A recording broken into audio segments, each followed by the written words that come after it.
जी गुरुजी, आप बताइए कि जैसे वर्तमान समय में महर्षि वाल्मीकि जी को सभी लोग शूद्र कहते हैं, आप उसके विषय में क्या कहना चाहते हैं?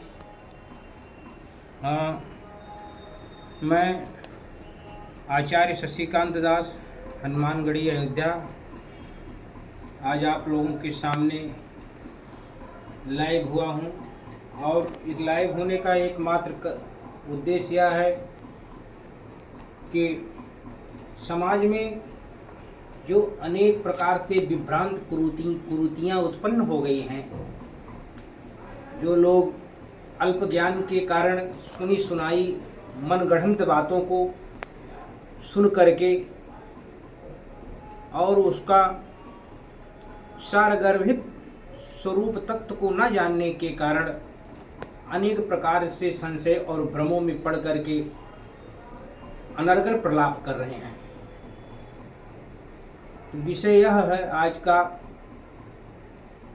महर्षि वाल्मीकि जी और महर्षि वेदव्यास जी, भगवान श्री कृष्ण, इन महापुरुषों के विषय में आज लोग बहुत दिग्भ्रमित विभ्रांत बातों को समाज के सामने प्रस्तुत कर रहे हैं, जिसके कारण समाज में लोग वर्ण संकरता और जातिवाद उत्पन्न हो रहा है। लोगों के अंदर कटुता, हिंसा की भावना उत्पन्न हो रही है। यह हमारे देश के लिए, समाज के लिए, हमारी उस धर्म संस्कृति के लिए, मानवीय एकता अखंडता के लिए बहुत ही चिंतनीय और दुखद विषय है। इसलिए सबसे पहले लोगों को महापुरुषों गुरुजनों की सानिध्य में जाकर के शास्त्रों का अध्ययन करना चाहिए। श्रेष्ठ जनों के सानिध्य में बैठ करके अध्यात्म का अनुश्रवण करना चाहिए, मन करना चाहिए। उसके पश्चात ही सार्वजनिक रूप से किसी बात को व्यक्त करना चाहिए। आजकल हम देख रहे हैं सोशल मीडिया पर कुत्सित राजनीति को लेकर के, संकीर्ण विचारधारा को लेकर के लोग अपने निहित स्वार्थों को लेकर के यह अनेकों प्रकार से वक्तव्य दे रहे हैं। और उसमें राजनेता तो राजनेता ही हैं, क्योंकि राजनेताओं का काम एकमात्र किसी भी साम दाम दंड भेद छल कपट किसी भी रूप से वह लोगों को गुमराह करके, उनमें भेद फैला करके, हिंसा करके, असत्य का आश्रय लेकर के किसी भी रूप से वह सत्ता पर आरूढ़ होना चाहते हैं। लेकिन उनके उस कार्य में सहयोग देने के लिए जो वर्तमान समय में धर्मगुरु हैं, वह भी सहयोग दे रहे हैं। वह भी धर्मध्वजी धर्मगुरु बन करके अल्पज्ञ ज्ञान, शास्त्रों का ज्ञान न होकर के केवल भेष का आश्रय लेकर के वह समाज में अनाप शनाप प्रलाप कर रहे हैं, जिसके द्वारा समाज आज दिग्भ्रमित हो जा रहा है। तो मैं महर्षि वेदव्यास जी के विषय में आजकल लोग, कुत्सित विचारधारा के लोग, संकीर्ण विचारधारा के लोग महर्षि वेदव्यास जी को शूद्र कह रहे हैं, जो कि ऐसा कदाचित नहीं है, कदापि नहीं है। महर्षि वेदव्यास जी मचगंधा सत्यवती के गर्भ से उत्पन्न हुए हैं, लेकिन वो महर्षि पाराशर जी के वीर से उनकी उत्पत्ति हुई है। वो महर्षि पाराशर जी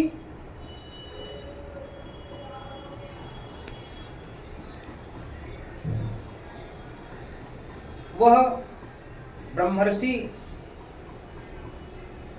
श्री गुरु वशिष्ठ जी के, जो भगवान श्री राम के गुरु वशिष्ठ जी थे, उनके पुत्र शक्ति, शक्ति के पुत्र पाराशर जी हैं। और पाराशर जी के वीर से महर्षि वेदव्यास जी की उत्पत्ति हुई है। लेकिन आजकल लोग कहते हैं भूमि की प्रधानता नहीं होती, प्रधानता होती ही बीज की। जिस चीज का बीज उसकी प्रधानता होती, किस भूमि में लगा है, कौन से स्थान में लगा, इस उसकी कोई मात्रा नहीं होता है। इसीलिए भूमि तो समान रूप से एक जननी है, प्रजनन करने वाली। उसमें जिस वीर का आरोहण होता है उसको उसी भूमि का नाम दिया जाता है। जैसे लोग कहते हैं गन्ने का खेत, ये चने का खेत, यह धान का खेत, गेहूं का खेत, उसी प्रकार से महर्षि वेदव्यास जी महर्षि शास्त्री पाराशर जी के पुत्र थे। और महर्षि वाल्मीकि जी को कहा जाता है कि यह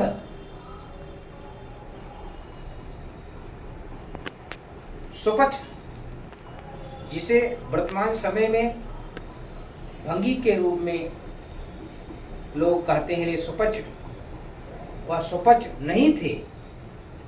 प्रचेतागण भाग 9 प्रचेताओं में वह महर्षि वाल्मीकि जी थे, जो भगवान श्री ब्रह्मा जी के पुत्र के रूप में इस धराधाम पर प्रकट हुए थे।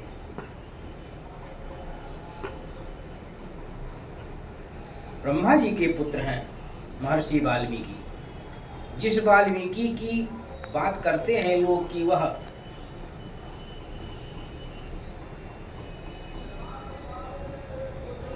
भंगी थे, वह वाल्मीकि श्री वाल्मीकि रामायण के रचयिता नहीं है।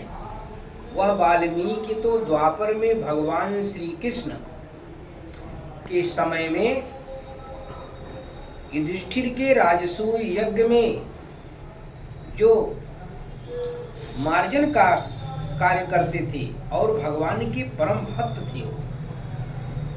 भगवान की भक्ति तो समस्त वर्णों के लिए समान रूप से है। किस कोई भी वर्ण का व्यक्ति हो वो भगवान को प्राप्त कर सकता है, भगवान की भक्ति कर सकता है, क्योंकि भगवान परमात्मा व सत्य सनातन है। जैसे सूर्य की रोशनी सबके लिए, सूर्य के प्रकाश में सभी लोग समान रूप से उसका अनुसरण करें, सेवन करें, लेकिन सूर्य को किसी भी प्रकार से वह मलिनता नहीं प्राप्त होती है। उसी प्रकार से भगवान को प्राप्त करने के लिए सभी जीव समान अधिकारी हैं।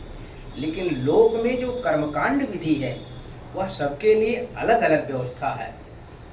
भगवान स्वयं कह रहे हैं चतुर्वर्णम मया सृष्ट्वा गुण कर्म विभागसा।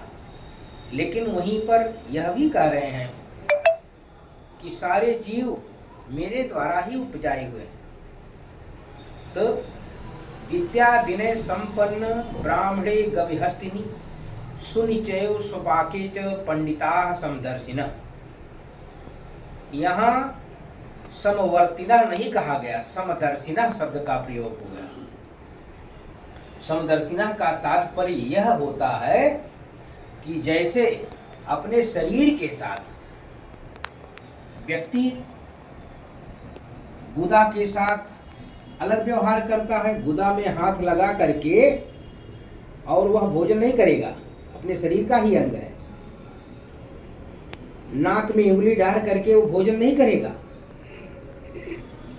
आंख का देखने का काम है तो आंख से सुनने नहीं लगेगा, वो आंख से देखने का ही काम करेगा। पैर का पूजन होता है, पैर आप को प्रत्येक प्राणियों के उसको गंतव्य तक पहुंचाता है। उस पैर को कितना भी साबुन लगा लेंगे लेकिन भोजन में नहीं डाल देंगे। इस आपके सामने थाल आ गया, उस थाल में भोजन में पैर डाल देंगे। तो इसी प्रकार से, लेकिन अगर किसी भी अंग को किसी भी प्रकार का कष्ट होता है, उनको रोग होता है, कोई तकलीफ होती है, तो जो ब्रह्म के रूप में यह मस्तिष्क है, वह तत्काल उस अंग के, उस इंद्रिय के दुख को दूर करने के लिए तत्काल आदेश करता, हाथ को जाओ, पैर को कांटा लगा है उसको निकालो, आंख में गर्दा पड़ गया है, तिनका पड़ गया उसको निकालो,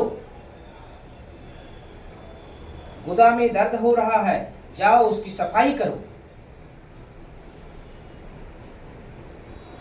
तो प्रत्येक अंग अपना अपना अनुवर्तन करते हुए, अपने अपने कार्य को करते हुए, सबका एकमात्र ध्येय ही रहता, लक्ष्य इस शरीर की रक्षा करना।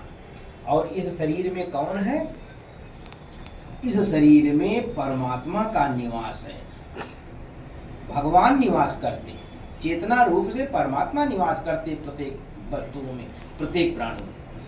तो हमारी आँख, नाक, कान, हाथ, मुंह, पैर, गुदा, सभी इंद्रियां मिल करके उनका एकमात्र उद्देश्य यही रहता है कि शरीर की रक्षा करें। उसी प्रकार से समाज में जो वर्ण व्यवस्था है, वह सबका एकमात्र यही लक्ष्य होना चाहिए कि सब लोग अपने अपने स्वयं स्वयं धर्म निरतः संसिद्धि लभते नराः, अपने अपने कार्यों को करते हुए सभी लोग उस भगवत प्राप्ति रूप परम लक्ष्य को प्राप्त करें। इसी बात को भगवान भी कहते हैं, विद्या विनय संपन्न ब्राह्मणे गविहस्तिनि सुनिचयो स्वपाके च पंडिताः समदर्शिनः। ब्राह्मण में, गौ में, हाथी में, चांडाल में, स्वपच में, कुत्ते में, जो समान रूप से सब में भगवत दर्शन करता है, वही वास्तविक पंडित है, वही वास्तविक ज्ञानी है, वही वास्तविक। इसलिए सब अपने अपने कर्मों को, अपने अपने कार्यों को करते हुए भगवत प्राप्ति रूप परम लक्ष्य को प्राप्त करें। और लोग भगवान श्री कृष्ण के विषय में भी कहते हैं कि भगवान श्री कृष्ण यादव थे, यादव और अहीर नहीं थे, वो चंद्रवंशीय क्षत्रिय महाराज यदु के कुल में थे, इसलिए यादव कहे जाते हैं। यदु कौन थे? यदु महाराज ययाति के पुत्र यदु थे।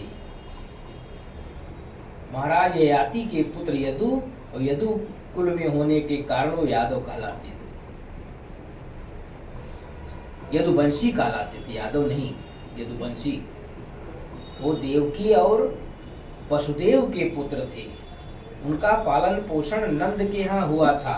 नंद जी यादव थे, अहीर जात। लेकिन भगवान श्री कृष्ण का जन्म तो वसुदेव और देवकी के यहाँ हो। वैसे तो परमात्मा का जन्म नहीं होता अगर भगवान तो प्रकट हुए थे, भय प्रकट गोपालानंद। कृपाला भगवान तो प्रकट होते हैं, लेकिन लौकिक दृष्टि से भी माना जाए तो भगवान यादव नहीं, भगवान चंद्रवंशीय ययाति के पुत्र महाराज यदु के कुल में जन्म लेने, जैसे प्रकार से भगवान को रघुवंश, रघु महाराज, रघु के वंश में उत्पन्न होने के कारण रघुवंशी कहलाते हैं, उसी प्रकार यदु के वंश में उत्पन्न होने के कारण भगवान को यदुवंशी कहा जाता है। भगवान यदु कुल यदुवंशी क्षत्रिय है, चंद्रवंशी। ऐसे कुत्सित अल्पज्ञ लोग आजकल शास्त्रों का ज्ञान है, सुनी सुनाई बात को सुन करके और वह समाज में लोगों को दिग्भ्रमित कर रहे हैं। दिग्भ्रमित जानते हुए भी करते, कुछ लोग तो जानते हुए भी दिग्भ्रमित करते हैं, चाटुकारिता करते हैं, सत्य बात को नहीं कहते हैं। ये बड़ा खेद का विषय है, जो कि बिना निष्पक्ष निर्भयता पूर्वक होकर के सत्य को कहना चाहिए। सत्यम प्रतिष्ठिते ब्रह्मा, सत्यम धार्यते जगत, सत्यम तपते सूर्य, सत्यम जगतात्मन। यह सत्य से ही संपूर्ण पृथ्वी रुकी हुई है। सत्य के बल पर सूर्य तपते हैं, सत्य के बल पर वायु प्रवाहित होती है, सत्य के बल पर आकाश रुका हुआ है, सारे ग्रह नक्षत्र योग जो है सत्य। तो नहीं कहा गया धर्म न दूसर सत्य समाना और आगम निगम पुराण बखाना। सत्यम इसलिए सत्य का पालन करना चाहिए, उस सत्य स्वरूप सनातन परमात्मा के चरणों का आश्रय लेकर के नित्य निरंतर सब प्राणियों को भगवान की तरफ उन्मुख करना चाहिए। यही श्रेष्ठ विद्वान का कर्तव्य है और अपने कल्याण के लिए सबका नित्य निरंतर साधन करना चाहिए। यही संतों का कर्तव्य है, प्राणी मात्र का हित करना ही संतों का कर्तव्य है। इस अपने सत्य सनातन परमात्मा के जो आदेशों का पालन करता है वही श्रेष्ठतम संत है। ऐसी सब बातों के साथ अब हम अपनी वाणी को ही विश्राम देते हैं। जय सिया राम, जय हनुमान जी की।